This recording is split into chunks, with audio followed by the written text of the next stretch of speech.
Hi guys, welcome back to my channel. Today I'm going to show you how you can get 25,000 coins using competitive point in EA Sport FC Mobile 24. So this is coins offer for you. Before we start, I made this video is for beginner new into this game. Still confusing how you can challenge the event, how you can complete the quest, how you can get ton of reward from it. Let's get started by tap the store button. And as you can see, there are 5 options here: recommend, UCL group stage, live event, division, rival, and FC point and gems.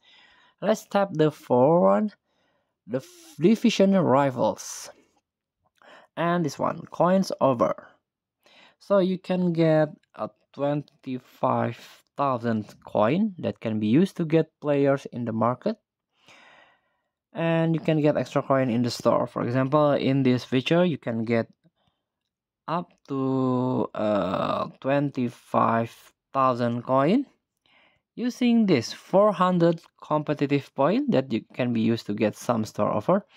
This competitive point you can get or you can earn through PvP modes, versus attack, head-to-head, manager mode, and league tournament.